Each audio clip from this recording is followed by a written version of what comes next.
சேலம் மாவட்டம் சீலநாயக்கன்பட்டியில் வருகிற 13ஆம் தேதி தாவேகாவினுடைய பிரச்சார கூட்டத்திற்கு அனுமதி வழங்கப்பட்டிருக்கிறது. இது தொடர்பான முழுமையான விவரங்களோடு இணைகிறார் எம்முடைய செய்தியாளர் சிலம்பரசன்.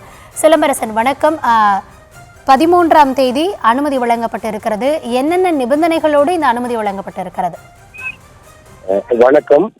தமிழக வெற்றி கழகத்தின் தலைவர் விஜய் கலந்து கொள்ளும் மக்கள் சந்திப்பு கூட்டத்திற்கு பல்வேறு நிபந்தனைகளுடன் சேலம் மாநகர காவல்துறையினர் தற்போது அனுமதி வழங்குகிறது.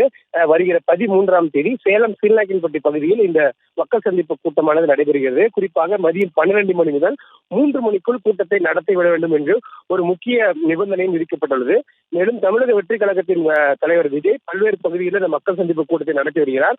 குறிப்பாக கரூர் துயர சம்பவத்துக்கு பிறகு ஈரோட்டில் நடத்தியிருந்தார். அதே போன்று ஒரு அரங்கத்திற்குள்ளேயே காஞ்சிபுரம் உள்ள பகுதியில் நடத்தியிருந்தார். குறித்த இந்த நிலையில் சேலம் மாவட்டத்தில் பொறுத்தவரை 2 இடங்கள், அதாவது புறநகர் பகுதியிலான பகுடஞ்சாவடி பகுதிகளிலும் அதே போன்று மாநகர் பகுதியிலான சீலநாயக்கன்பட்டி பகுதிகளிலும் அனுமதி கேட்டு அவர்கள் காவல்துறையினரை அணுகியிருந்தனர். குறிப்பாக அவர்கள் கொடுத்த மனுவினை அடிப்படையில் பல்வேறு நிபந்தனைகளை கொடுத்து அதனை திருத்தி மீண்டும் வழங்குமாறும் காவல்துறையினர் குறிப்பாக அவர்களுக்கு அறிவுறுத்தினர். இதனால் எல்லாம் நேற்றைய தினம் அவர்கள் இந்த அனுமதி கேட்டு மீண்டும் விண்ணப்பித்திருந்தது. தற்போது சேலம் மாநகர காவல்துறையினர் சீலநாயக்கன்பட்டி பகுதியில் இந்த மக்கள் சந்திப்பு கூட்டம் நடத்துவதற்கு அனுமதியானது வழங்கியுள்ளது.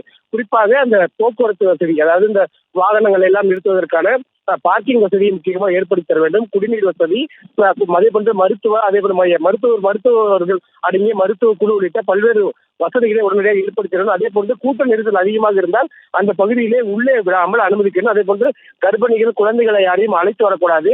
அதை கட்சியினரும் அறிவுறுத்த வேண்டும். அதே போன்று காவல்துறையினரும் நிச்சயமாக உள்ளே அனுமதிக்க விட மாட்டோம் என்றும் அவர்கள் தெரிவித்துள்ளனர். இந்த நிலையில்தான் இந்த வருகிற 13ஆம் தேதிக்கு இந்த பல்வேறு நிபந்தனைகளுடன் தற்போது காவல்துறையினர் தமிழக வெற்றி கழகத்தின் தலைவர் விஜய் பங்கேற்கக்கூடிய மக்கள் சந்திப்பு கூட்டத்திற்கு சீலநாயக்கன்பட்டி பகுதியில் சேலம் ஆத்தூர் தேசிய நெடுஞ்சாலை, அதே போன்று தாளமுத்து நடராஜன் வீட்டிற்கு அருகே இருக்கக்கூடிய மைதானத்தில் தற்போது இந்த அனுமதி வழங்கப்பட்டுள்ளது. குறிப்பாக பிற்பகல் 12 மணி முதல் 3 மணிக்குள் இந்த கூட்டத்தை நடத்தி முடிக்க வேண்டும் என்ற ஒரு முக்கிய நிபந்தனையும் தற்போது காவல்துறையினர் அறிவுறுத்தியுள்ளனர். விவரங்களுக்கு நன்றி சிலம்பரசன்.